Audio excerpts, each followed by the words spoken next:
Hello everyone, welcome back to my channel. जैसे कि आप सभी को पता है, मैं हर समय किसी ना किसी का इंटरव्यू लेते रहता हूं। तो आज भी मैं एक यंग एंटरप्रेन्योर का इंटरव्यू लेना चाहूँगा। वो लोंगडिंग डिस्ट्रिक्ट के एंटरप्रेन्योर है और वो बहुत ही जाना माना वहाँ के हैं। तो मैं उसका ब्रीफ इंट्रोडक्शन थोड़ा बताना चाहूँगा कि वो वहाँ पर करते क्या क्या है। वो है proprietor of Tirap agri clinic का, director of Hangdan organic private limited और शेयर होल्डर है वो OTTS रिफिलिंग सेंटर का। जो एयरटेल नेटवर्क है उसका डिस्ट्रीब्यूटर है लोंगडिंग डिस्ट्रिक्ट का। और जैसे कि आजकल जो बहुत ही फेमस विस्टेक ब्रॉडबैंड है वो भी वही चलाते हैं लोंगडिंग डिस्ट्रिक्ट में स्पेशली। और जो डिस्ट्रिक्ट इन्फ्लुएंसर है वो भूमि सेवा का, वो भी वही चलाते हैं। और विलेज लेवल एंटरप्रेन्योर जो e governance service India limited का, वो भी वही करते हैं काम। और मैं ये भी बताना चाहूँगा, जो डिस्ट्रिक्ट ओलंपिक एसोसिएशन है लोंगडिंग डिस्ट्रिक्ट का, वो सेक्रेटरी है। और मेन बात ये है कि वो ओनर है हंगदान इंटीग्रेटेड फार्म का। और आज का इंटरव्यू रहेगा स्पेशली इसका ऊपर में कि हंगदान इंटीग्रेटेड फार्म, कि ये इंटीग्रेटेड फार्म क्या है, वो क्यों शिफ्टिंग कल्टीवेशन से इंटीग्रेटेड फार्म में कन्वर्ट हुआ है, उसका ऊपर आज हम लोग जानेंगे स्पेशली ये इंटरव्यू। और मैं उसका कुछ अचीवमेंट आप लोगों को बताना चाहूँगा कि अभी तक उन्होंने क्या क्या अचीव किया है। वो जो अरुणाचल एंटरप्रेन्योरशिप चैलेंज है, फर्स्ट अरुणाचल एंटरप्रेन्योरशिप चैलेंज 2022-23 का, उसमें वो टॉप 10 में आया है, जो कि वो वहाँ पर थाउजेंड्स एंड थाउजेंड्स का एंटरप्रेन्योरशिप चैलेंज होता है। और ये भी बताना चाहूँगा, जो बेस्ट फार्मर अवार्ड है 22-23 का, वो KVK लोंगडिंग से उसको अवार्ड मिला है। और जो फर्स्ट पेट्रोल पंप एस्टेब्लिश हुआ था, उसमें भी उसका बहुत इनिशिएटिव रहा है। और ये भी है कि जो RKVY रफ्तार स्कीम है, वहाँ पे वो सेलेक्टेड है। और मैं लास्ट ये भी बताना चाहूँ, जो वुडन क्राफ्ट GI टेक है, उस पे भी उसका बहुत बड़ा इनिशिएटिव रहा है। तो उनसे मिलते हैं अपना चैनल में, उसको वेलकम करते हैं। और मैं फिर से बताना चाहूँगा, आज का ये इंटरव्यू स्पेशली रहेगा इंटीग्रेटेड फार्म के ऊपर में। तो चलिए इसको अपना चैनल में वेलकम करते हैं। तो चलिए वेलकम करते हैं अपने चैनल में मिस्टर वांगफे वांगसू जी को। तो वांगसू जी, आप थोड़ा बताइए आपका इंट्रोडक्शन कि आप क्या कर रहे हैं फिलहाल। मेरा नाम वांगफे वांगसू, मैं लोंगडिंग डिस्ट्रिक्ट से बिलोंग करता हूँ। कि प्रेजेंटली मैं टीरप एग्री क्लिनिक का प्रोप्राइटर हूँ। मैं एक छोटा सा इंटीग्रेटेड फार्मिंग स्टार्ट किया है अपना गांव में। तो जैसे कि मैंने पहले ही कहा है कि आज हम लोग ये इंटरव्यू में बस इंटीग्रेटेड फार्मिंग का बारे में ही बात करेंगे और उनसे जानते हैं कि एक्चुअली इंटीग्रेटेड फार्मिंग क्या है। इंटीग्रेटेड फार्मिंग जो हम लोग पहले जो कंट्रीब्यूशन किया जाता था, यस। तो इसका बाद में जो अभी लेटेस्ट मैंने इंटीग्रेटेड इसलिए किया गया कि जितना भी प्लांटेशन जो हम लोग करते हैं, उसका जो फ्रूटिंग देने में या सेल आउट करने में उसका थोड़ा ड्यूरेशन लग जाता है। तो उसको मिनिमाइज माने कॉस्ट इफेक्टिव बनाने के लिए हम लोग उसमें लाइव स्टॉक रख देते हैं या कुछ जो शॉर्ट टर्म वाला प्लांटेशन को हम लोग लगाते हैं। तो वही है इंटीग्रेटेड। तो मैं एक साथ मिलके करना, मतलब आप लोग शायद समझ गए होगा कि इनका कहना है कि इंटीग्रेटेड फार्मिंग का मतलब होता है कि एक जगह में बहुत सारा मतलब 2-3 कुछ भी टाइप्स ऑफ क्रॉप जो है लगा देना, शायद कहीं ना कहीं फायदा मिल जाएंगे। और मैं आपसे ये भी जानना चाहूँगा, आपने कब शुरू किया है ये इंटीग्रेटेड फार्मिंग? मैं ये फार्मिंग सेक्टर में तो बहुत पहले हम इंफॉर्मेशन कलेक्ट के लिए घूमा, लेकिन फील्ड में जब प्रैक्टिकली मैं नामा हूँ 2019 से। तो 2019 से आप ये फार्मिंग शुरू किया है? यस। तो अभी तो 2019 से बोलने से 5 साल तो हो गए। 5 years। तो आपने क्या क्या लगाया है, मैं वो चीज़ जानना चाहूँगा। एट प्रेजेंट मेरा फार्म में अभी सबसे अभी ज़्यादा तो अभी बोला जाए तो एवोकाडो है, और अभी लार्ज स्केल में मेरा एरिकनट है, तामुन तो लगाया गया है। क्योंकि तामुन जो हम लोग का क्लाइमेट के साथ में बहुत शूट करता है, यानी कि सभी का फ्रूटिंग भी डे के भी बहुत गाँव है, तो इसको हमको ज़्यादा सोचने का नहीं है।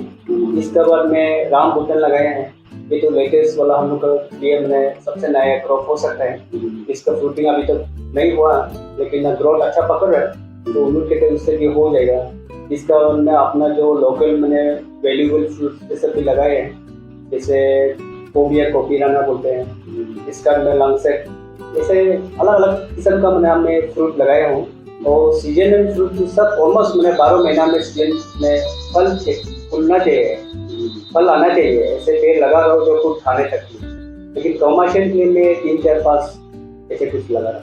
तो ये भी शायद व्यूवर्स को जानने मन होगा कि आपने जो है शिफ्टिंग कल्टीवेशन से इंटीग्रेटेड फार्मिंग में क्यों चेंज किया है, आपका सोच क्या था कि, क्योंकि ये नया टॉपिक है, हर हम लोग यहाँ पर जितना भी ट्रैवल एरिया सब जब तो शिफ्टिंग कल्टीवेशन ही करता है, तो आपको कैसे आइडिया हुआ कि आपको जो है इंटीग्रेटेड फार्मिंग में चेंज होना है? ये सबसे बहुत अच्छा क्वेश्चन है, क्योंकि देखिए मैं भी खेत में जूम कल्टीवेशन में मैं भी माँ पिता के साथ में भी जाते रहता था। आप सब अभी भी मैंने यहाँ में बहुत सारा ऐसे गांव में अभी भी कर रहे जूम कल्टीवेशन, लेकिन जब मैं उसको सब्जी हो गया, क्रॉप हो गया, उसको मैंने मार्केट में कहीं मार्केट में भेजना शुरू किया या उसको डिस्पोज करना शुरू किया, तो उसका जो वैल्यू है वो हम 12 महीने जो मेहनत करते हैं उस हिसाब से नहीं आ पाते। और इसको कॉस्ट इफेक्टिव बनाने के लिए हम क्या है, इंटीग्रेटेड फार्मिंग के इंटीग्रेटेड लिए आपको एक कम्पैक्ट एरिया में चाहिए। देखिए हम लोग का जो जूम कल्टीवेशन है, हम लोग का बहुत सारा लार्ज एरिया है। इस साल यहाँ पे करेंगे तो दूसरा नेक्स्ट साल में हमको और दूसरा जगह करना पड़ेगा, तो उसमें आप परमानेंट पेड़ नहीं लगा सकता। परमानेंट पेड़ लगाने के लिए आपको परमानेंट जगह चाहिए। वो परमानेंट जगह भी हम लोग का वांचो जितना भी इलाका है उसमें हर एक किसी का 5-6 खेत होते हैं, लेकिन वो एक जगह नहीं होते, अलग अलग जगह होते हैं।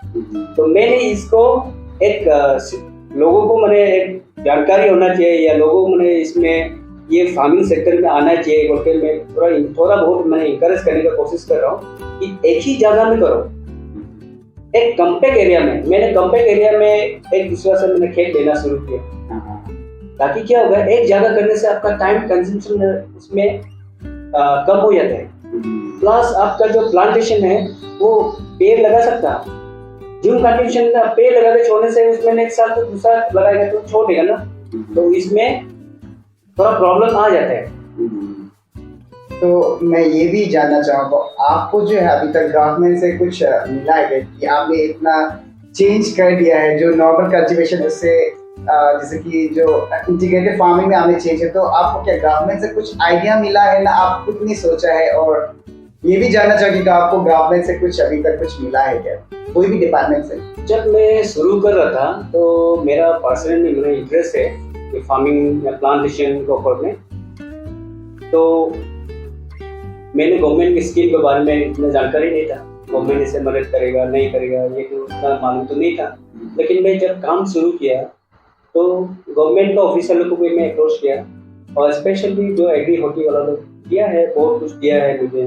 जैसे एग्री से हमको लैंड डेवलपमेंट के लिए दिया है, वाटर हार्वेस्टिंग स्कीम दिया है, इसके बाद में कंपोस्ट बनाने का यूनिट दिया है, इसके साथ साथ में हमको पॉली हाउस बनाने का भी दिया है। फोर्टी से जैसे आपका बनाना प्लांटेशन दिया, फिर ड्रिप इरिगेशन, इस बार भी ड्रिप इरिगेशन भी दिया है। इरिगेशन करते ड्रिप इरिगेशन का तो हमको एग्रीकल्चर से भी मिला, लेकिन इसके लिए हमको अप्रोच करना पड़ेगा, ऑफिशियली हमको अप्रोच करना पड़ेगा और हम प्रैक्टिकली हम काम करना पड़ेगा। तो अभी लोग धीरे धीरे ये सेक्टर में आ रहे हैं, और गवर्नमेंट का बहुत सारे ऐसे स्कीम है जो फार्मर्स को मदद करना चाहते हैं। लोग करने वाला चाहिए, गवर्नमेंट को काम करने वाला चाहिए वो लोग। तो गवर्नमेंट के अंदर में, डिपार्टमेंट के अंदर में बहुत सारे ऐसे स्कीम है एग्रीकल्चर सेक्टर के लिए, हॉर्टिकल्चर सेक्टर के लिए, लेकिन हम लोग का आदमी उसमें काम करना पड़ेगा, मेहनत करना पड़ेगा।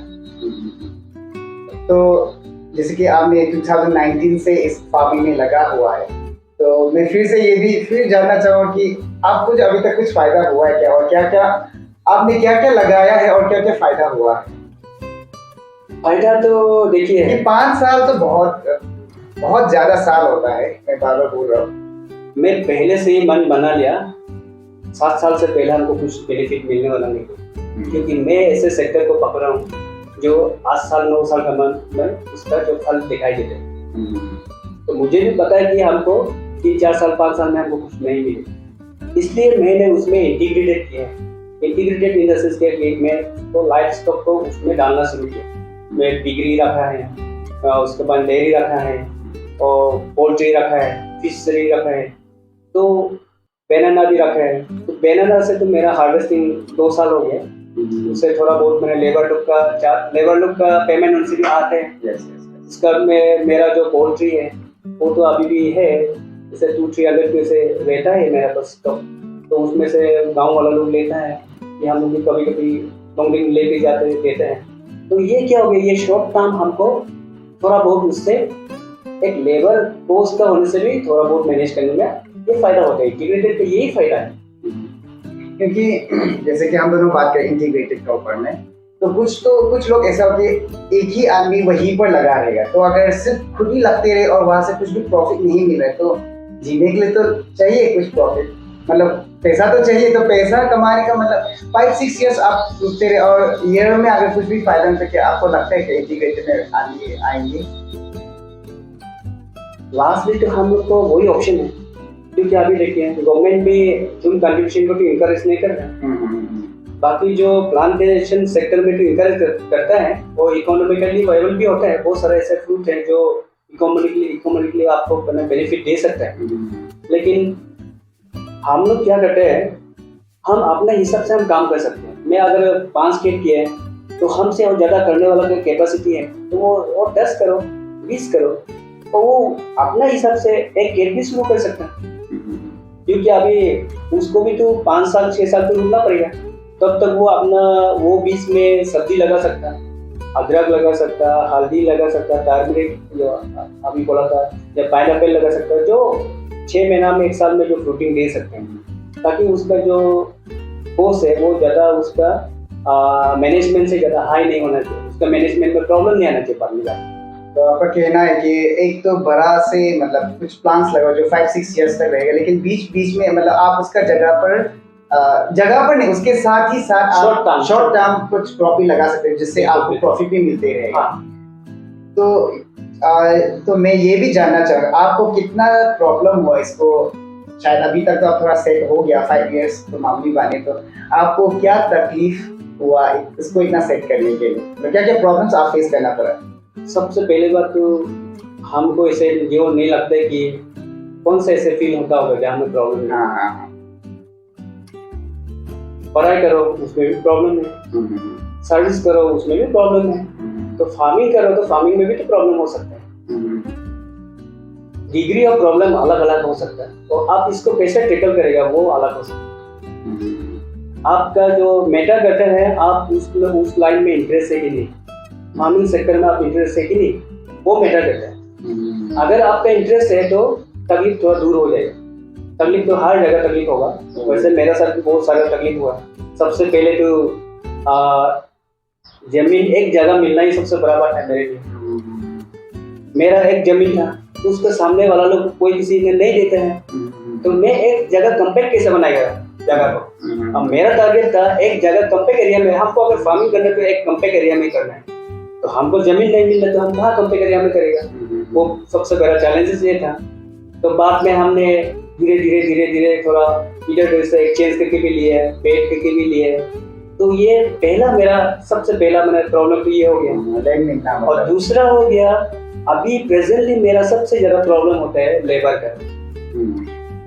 क्योंकि लेबर जो अभी क्या होता है, हम बहुत ज्यादा पेमेंट देने से भी मेरा नहीं बन पाते हैं, मैनेजमेंट में प्रॉब्लम आ जाते हैं, क्योंकि इनकम तो मेरे पास आया नहीं। और दूसरा बात है, हमको अभी जून जुलाई में हमको लेबर चाहिए, तो जून जुलाई में गांव में लेबर ढूंढने से उस समय में जून जुलाई में वो लोग का इम्पोर्ट समय हो सकता है, धान का हार्वेस्टिंग समय हो सकता है, तो हमको जरूरत समय में लेबर नहीं मिल पाता है। ये भी बहुत सारा प्रॉब्लम है। इसके बाद में हम लोग का हिली एरिया में थोड़ा इक्विपमेंट्स का थोड़ा सा इशू आता है, लेकिन उसको हम अपना ढंग से उसको मिनिमाइज करने का कोशिश करते हैं। वो मैनेजमेंट के ऊपर डिपेंड करता है। प्रॉब्लम तो सब जगह होता है, लेकिन मैनेजमेंट आप कैसे करेगा, हमको लगता है कि प्रॉब्लम को शॉर्ट आउट हो जाएगा। एक्चुअली अभी देखिए एग्रीकल्चर और हॉर्टिकल्चर सेक्टर भी थोड़ा बहुत डिफरेंस है। एग्री में क्या होता है, जितना भी हो 1 साल के अंदर में उसका फल मिल जाता है, लेकिन हॉर्टी क्रॉप में आपको 6-7 साल से पहले मैंने एक्सपेक्टेशन हम नहीं कर सकते। तो इसका वजह से गवर्नमेंट को भी अपना जो प्लानिंग है तो उस हिसाब से मैंने तैयारी करना चाहिए था। क्योंकि अभी जो जितना भी स्कीम देता है या सब्सिडी स्कीम मिलता है या लोन स्कीम मिलता है, तो उसमें भी हम लोग क्या बनाते हैं कि अप टू 6 या 7 इयर्स का वो ड्यूरेशन के हिसाब से नहीं देते। 1 टाइम ग्रांट हो सकता है, 1 टाइम सब्सिडी हो सकता है, लेकिन उससे तो फार्मर्स का सोल्यूशन तो नहीं बन रहा ना। तो ये चीज जो गवर्नमेंट को सोचना चाहिए कि उसको 7 years लगने में कितना खर्चा जा सकता है, उस हिसाब से उसको बेनिफिट देना चाहिए। आप एक ब्रिज बना रहे तो उसका बनाने में 2 साल लग जाएगा, तो उसको तो ब्रिज कंप्लीट होने तक का फंडिंग देगा ना।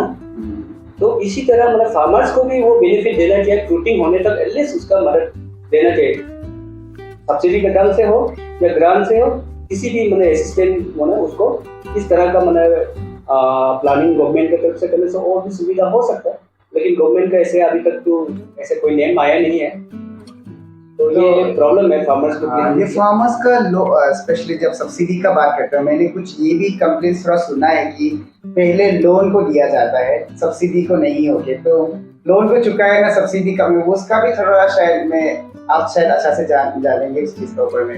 ये तो अभी लास्ट टाइम मैंने भी हॉर्टिकल्चर से आत्मनिर्भर का अंदर में लिया था, हवा का प्लांटेशन के लिए छोटा अमाउंट है। तो उसको क्या हुआ कि हम लोग को सब कुछ पेपर वर्क होने के बाद में लोन को ग्रांट किया, लोन को रिलीज कर दिया। तो मैं बैंक में अप्रोच किया, लोन को ठीक है रिलीज हो गया, तो मेरा EMI बन रहा है, तो आप लोग काइंडली उसको सब्सिडी को भी रिलीज कर दीजिए। तो ऐसे करके मैंने रिलीज, हम ऑन रिक्वेस्ट मैंने रिलीज कर दिया। लेकिन गवर्नमेंट को ये सिस्टम बनाना चाहिए कि फार्मर्स को लोन और सब्सिडी को एक साथ में क्यों रिलीज नहीं कर सकता, या तो पहले सब्सिडी को रिलीज कर दीजिए, क्योंकि सब्सिडी का तो उसका तो EMI तो नहीं करने का ना। जब फार्मर्स लोन लेना शुरू हो जाएगा तो उसका तो EMI बन जाता है, तो EMI बनने से तो फार्मर्स का तो उसका मतलब नुकसान भी जा रहा है कंप्लीटली, तो वो एक साथ में काम तो स्टार्ट नहीं कर पाएगा। तो ये एक छोटा प्रॉब्लम भी है हम लोग का, बैंक का वजह से ना गवर्नमेंट की वजह से ना हमको आइडिया नहीं, लेकिन अभी तक तो ऐसे देते आ रहे हैं। हमने जो जितना लोग भी हम जो देखा है, पहले लोन को रिलीज करते हैं, सब्सिडी बाद में रिलीज करते हैं। तो हम दोनों तो ये चीज मैंने आपको शायद पूछा ही नहीं, आपका कितना बड़ा खेत है?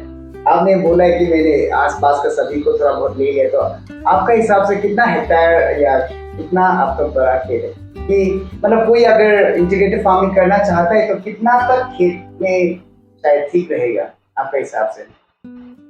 अभी कितना तक बोल के एक इंडिविजुअल के लिए तो मैं नहीं बोल पाऊंगा, लेकिन जो मेरा पर्टिकुलर जो मेरा है मेरा अप्रोक्स 10-11 हेक्टेयर के आसपास है। लेकिन मैं खुद राउंड करके मैं घुमा नहीं हूँ, तो उसमें से अभी तक जो कंट्रीब्यूशन में जो लाया है मेरा 5 हेक्टेयर के आसपास है, क्योंकि हम लोग का जो ऐसे एग्जैक्टली प्लेन नहीं होते, इसका वजह से एक मेजरमेंट करना इतना इजी नहीं होता है। तो हम लोग एक ऑनलाइन या गूगल के थ्रू से हम लोग ने जो नापा है, ये खुद गुरु के जो नापा है, उसके हिसाब से तो मेरा अराउंड 11 हेक्टेयर के आसपास है।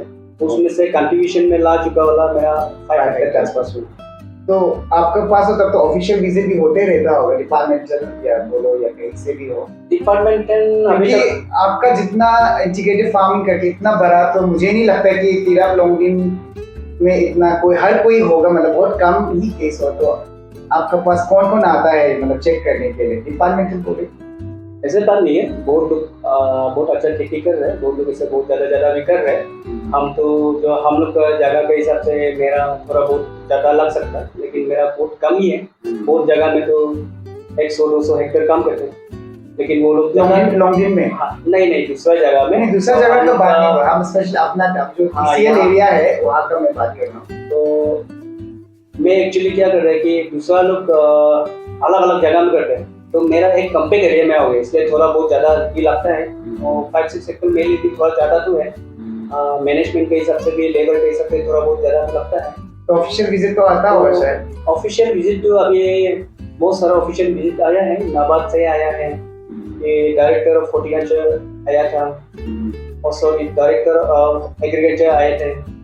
इसके बाद में केवी के ऑफिशियल आते हैं, हॉकी एग्री जो अपना डिस्ट्रिक्ट है वो तो हमेशा विजिट करते रहते हैं। इसका साथ साथ में स्टूडेंट लोग रिसर्च करने के लिए 2-3 जगह से आया है, और असम से ये सोशल मीडिया वाले लोग 2-3 बार आया है। तो आते रहते हैं। तो चलिए, ये तो हो गया हम लोग इंटीग्रेटेड का वाला। तो मैं आपसे ये भी जानना चाहूँगा, जब आपको ये अरुणाचल टॉप 10 वाला जो मिला था अवार्ड, जो एंटरप्रेन्योर वाला जो एंटरप्रेन्योर चैलेंज वाला, तो उसमें आपको क्या चीज के लिए मिला था उस समय, और कितना अमाउंट या कुछ ये अरुणाचल एंटरप्रेन्योर चैलेंज का तो हम लोग का ऐसे है, एक इनोवेटिव प्रोडक्ट ऑफर में मिलता है। तो एक्चुअली क्या हुआ, जब मैं फार्मिंग कर रहा था 2019 में, तो उस समय मेरा वहाँ पे बहुत सारे ऐसे बैम्बू प्लांटेशन था जो किनार में था। तो मुझे मैंने लगा कि उसको कैसे मैंने इसको क्या चीज़ में हम यूज़ कर सकते हैं। वो हम लोग को जनरली घर बनाने के लिए क्या क्या बनाने के लिए उसको काम में नहीं आ सकते। तो मैंने उसको ड्रिंकिंग स्ट्रॉ बनाया है बैम्बू से। तो उसको बना के मैं अपना प्रोडक्ट को प्रमोट किया, जहाँ तक से प्रमोट किया है, उसका पेपर सपर बनाया है। तो ऐसे कि अपना प्रेजेंटेशन हम अरुणाचल एंटरप्रेन्योरशिप चैलेंज में टीचिंग किया है। तो ऐसे अलग अलग राउंड के हिसाब से हमको उस समय में हम लोग का 4000 समथिंग ऐसे पार्टिसिपेंट है। तो धीरे धीरे 100 हो गया, फिर 50 हो गया, उसमें से टॉप 10 करके हम लोग को सेलेक्ट किया गया। अमाउंट 5 लाख से कुछ मिला था, केस प्राइस था। तो जैसे कि आपका अभी आपने बोला है कि एंटरप्रेन्योरशिप चैलेंज तो है, और आपका अलग कुछ अचीवमेंट, जैसे कि मैंने ऑलरेडी आपका तो बहुत सारा चीज़ देखा है, फिर भी अगर आप हमसे छूट गया हो और आप कुछ बताना चाहता है। लास्ट ईयर मेरा आरटीवी को रफ्ता के अंदर में हॉर्टिकल्चर कॉलेज पासीघाट से भी एक ग्रांट मिला था हमको 5 लाख। तो अभी डिस्बर्स नहीं हुआ मेरा, लेकिन ये भी मेरा इंटीग्रेटेड फार्मिंग के ऊपर में ही हमको सेलेक्ट किया गया। तो आपका जैसा तो शायद बहुत कम ही होगा, तो आप क्या सजेस्ट करना चाहिए, क्योंकि हर कोई आजकल गवर्नमेंट जॉब बहुत भागते रहता है। तो आपने ये एक नया टॉपिक लेके स्पेशली मेरे लिए भी कि इंटीग्रेटेड फार्मिंग का, तो आप इसका ऊपर और कुछ अगर कमेंट करना चाहो, और जो भी व्यूअर्स है अगर इसका ऊपर आप कुछ फ्रीली बताना चाहो तो कि करना चाहिए, क्यों करना चाहिए, जस्ट शॉर्ट में। देखिए, हम लोग का ऐसे क्लाइमेटिक जोन में हम लोग का लोकेशन है, जो गर्मी भी बहुत ज़्यादा नहीं होते हैं, ठंडा भी बहुत ज़्यादा नहीं होते हैं। तो ऐसे क्लाइमेटिक जोन में हम लोग का पेड़ पौधा बहुत अच्छा खासा ग्रोथ ऑफर कर सकते हैं। तो it is the land of होती हम बोल सकते हैं। तो हम ये नहीं बोल रहे कि दूसरा काम मत करो, बिजनेस मत करो, नौकरी मत करो, ये नहीं बोल, लेकिन हम लोग के पास में लैंड बहुत भरा हुआ है। वो लैंड को प्रॉपर यूटिलाइजेशन हो सकता है, आप उससे इनकम अच्छा खासा कमा सकते हैं। आप उसमें किस तरह का क्रॉप लगाना है, किस टाइप का मैंने आपको आइडिया इनपुट देना है, वो आप जानना है। तो मुझे लगता है कि एग्री हॉर्टी सेक्टर में भी आपका बहुत इनकम होता है, लेकिन उसके लिए थोड़ा पेशेंस चाहिए, क्योंकि 1 साल 2 साल से ऊपर लग जाता है उसका इनकम आने में। तो मैं ख़त्म करते करते आपसे ये भी जानना चाहूँ, आप एग्रीकल्चर भी करते हैं, मतलब बाकी जो जितना भी एयरटेल नेटवर्क ये सब भी संभालते, तो इतना सारा चीज़ आप कैसे कर सकते हैं? आपके पास इतना एनर्जी आते ही कहाँ से है? क्योंकि स्पेशली मतलब आजकल का यूथ बहुत लेजी रहता है, सिर्फ वो लोग को गवर्नमेंट जॉब नहीं तो मतलब इतना उसके पास आइडिया नहीं होता। तो आप उसको कुछ एडवाइस देना चाहो तो, कि सिर्फ गवर्नमेंट जॉब नहीं है, ये टाइम का मैनेजमेंट लगता है हमको, क्योंकि एक दिन का जो अभी से हम नहीं हूँ, मैं 96-97 से मैं ये फील्ड में दौरा दौड़ी कर रहा हूँ। तो मेरा ऐसे 2 भाग करके इंफॉर्मेशन कलेक्ट करने के बाद में इम्प्लीमेंटेशन करके हमको थोड़ा बहुत मैनेजमेंट में शायद प्रैक्टिस आ गया होगा। ऐसे मुझे लग रहा है कि ये भी काम कर सकता हूँ मैं, वो काम भी कर सकता हूँ, या हमको नया चीज़ सीखने का बहुत मन अच्छा होता है। ये भी एक मेरा अंदर में है। तो इसका कारण भी हो सकता है, या मैं तो ये बोलूँगा कि मैंने हमको प्रैक्टिस करना चाहिए। हम सिर्फ सोच में नहीं जीना चाहिए, क्योंकि हम ये करेगा वो करेगा, अगर सोच में जिएगा तो वो प्रैक्टिकली इम्प्लीमेंटेशन कभी नहीं होता। तो मैं सोचता बहुत कम हूँ, प्रैक्टिकली डायरेक्ट इम्प्लीमेंट कर देते हैं। तो लास्ट अगर आप स्पेशल आजकल का जो यूथ है उसको अगर आप कुछ एडवाइस देना चाहो तो, क्योंकि आपका जैसा तो बहुत कम देखा है मैंने कि एग्रीकल्चर का इतना फोकस करके अभी खुद आप सेटल भी हो रहा है, तो कुछ एडवाइस स्पेशली फॉर यूथ्स। जितना भी अनएम्प्लॉयड यहाँ पे तिराप, लोंगडिंग, चांगलांग में सब में यूथ लोग हैं, मैं तो यही कहूँगा कि अभी गवर्नमेंट ऑफ इंडिया भी हॉकी एग्री सेक्टर में बहुत एम्फेसाइज दे रहे हैं। तो ऐसे गवर्नमेंट भी अगर इम्पोर्टेंस देते समय हम क्यों ना इसको फायदा उठाएं, क्योंकि अल्टीमेटली हमको भी ये चीज़ जो बाद में दूसरा लोग जब बेनिफिट उठाएगा तो हम पीछे रह जाएंगे। तो अभी एग्जैक्ट समय है हम लोग को फील्ड में उतर जाना चाहिए, तो मेहनत करना चाहिए, और प्रॉपर मैंने रिसर्च के साथ में आपको इम्प्लीमेंट कर देना चाहिए, एक्शन में आ जाना चाहिए। तो चलिए इस वीडियो को यहीं पर ख़त्म करते हैं। थैंक यू सो मच मेरा चैनल में आने के लिए। Thank you so much Tamung sir, आपका जो चैनल में हमको बुलाया है और आपके साथ में इंटरेक्शन करके बहुत अच्छा लगा। मैं व्यूअर्स को भी, जितना भी व्यूअर्स है उसको रिक्वेस्ट करना चाहूँगा, ये भी एक एंटरप्रेन्योर है, वो सर्विस करते हुए भी इस तरह का सोशल मीडिया में एक्टिव रहना हम लोग के लिए एक इंकरेजमेंट करता है कि युवा लोग को आगे आना चाहिए। और thank you so much. Thank you so much. I hope कि ये वीडियो देख के बहुत सारा लोग को ये इंटीग्रेटेड फार्मिंग का ऊपर इंफॉर्मेशन मिल जाएगा। अगर आप मेरा चैनल में नया आए तो प्लीज़ लाइक कर दीजिए और सब्सक्राइब करना मत भूलिए। और अगर ऐसे ही वीडियोस अगर आपको देखने मन से, मैं इसका लिंक नीचे में दे दूंगा। बहुत सारा इंटरव्यूज मैंने लिया है, IIT स्टूडेंट का लिया है और भी एंटरप्रेन्योर का लेके है, मॉडर्न लोग का लेके है, तो मैं उसका लिंक नीचे दे दूँगा, आप जाके देख सकते हैं। तो मिलते हैं अगले वीडियो में। Tata bye bye, see you in next vlog.